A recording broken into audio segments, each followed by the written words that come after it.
बेचन गुरु जी नहीं है। श्रद्धा सुमन अर्पित करते हैं अपने गीत के माध्यम से।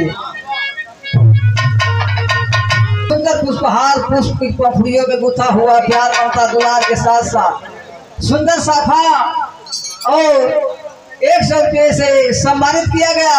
कमेटी की ओर से हम बहुत बहुत प्रणाम करते हैं। शीश पे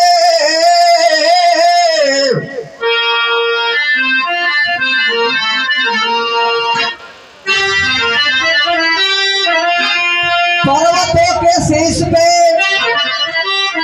स्वर्ग बेचन गुरु जी का जयकार हो। अर्पित है श्रद्धा सुमन स्वीकार हो स्वीकार हो।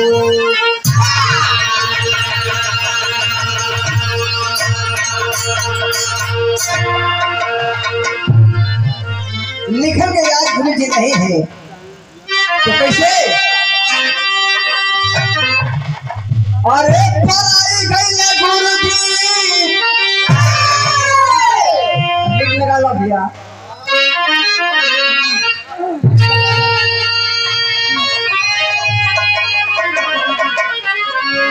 अरे पराई गई गुरु जी, अरे पराई गई गुरु जी कहवा पराई गई गुरु जी। अरे कहवा पराई गई गुरु जी। अरे बिरहा में छाप एक बनाए हो, बिरहा में छाप एक बनाए हो। कहवा पराई गई गुरु जी, बिरहा में छाप एक बनाए हो।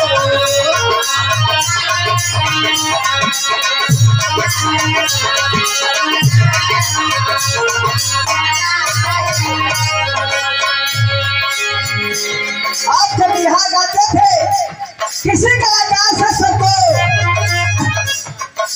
जोड़ करा देते थे तो लिखल गई कैसे? तुम्हारे पर रहल भारी सब ही का नाच हो।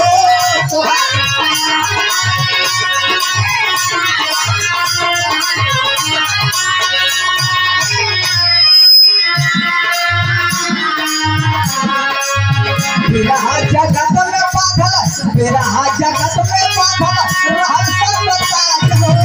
बिरहा जगत में पागल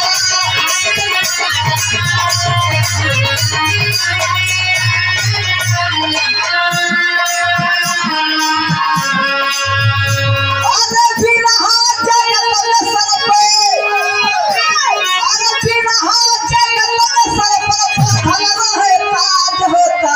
कहवा पराई गई गुरु जी, कहवा पराई गई गुरु जी। विजय पताका फहराए हो, विजय पताका फहराए हो। कहवा पराई गई गुरु जी, विजय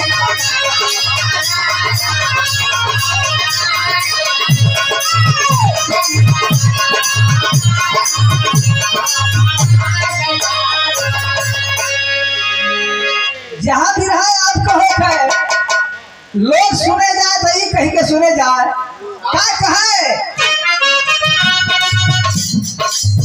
लोकावा कहेला बिरहा, लोकावा कहेला बिरहा होई चौकी तो रहे।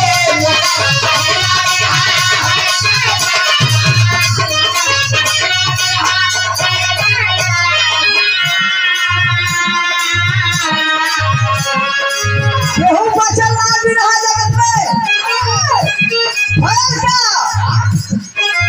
बिरहा जगत में रहला, बिरहा जगत में रहला सब ही का जोड़ हो। बिरहा जगत में रहला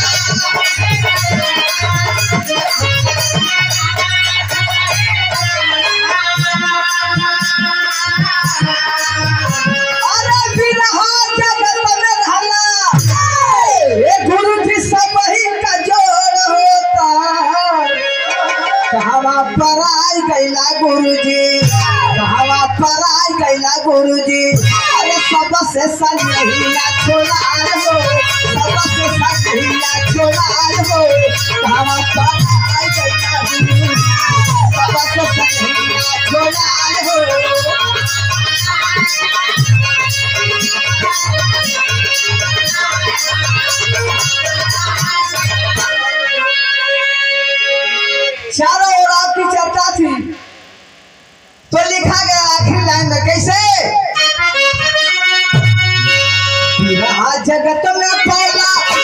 बिरहा जगत में पौला प्यारा यो दुलार हो बिरहा जगत में पौला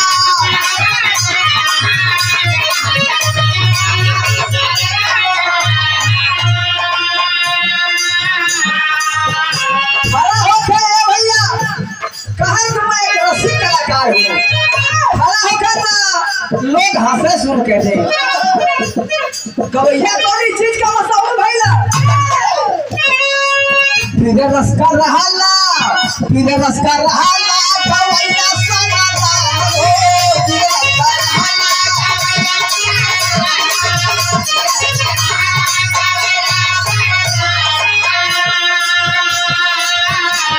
बिरहा जगत में ये बाबू जब मंच पर खड़ा होकर बिरहा गावे शुरू करते हो फिर रस में कोनो जोर ना रहे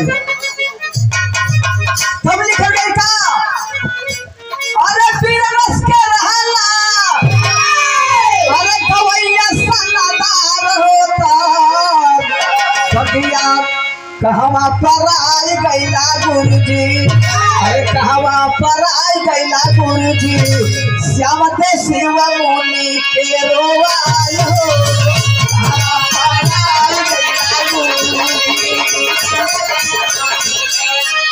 वाह भैया वाह वाह बहुत बहुत धन्यवाद सुन लिया।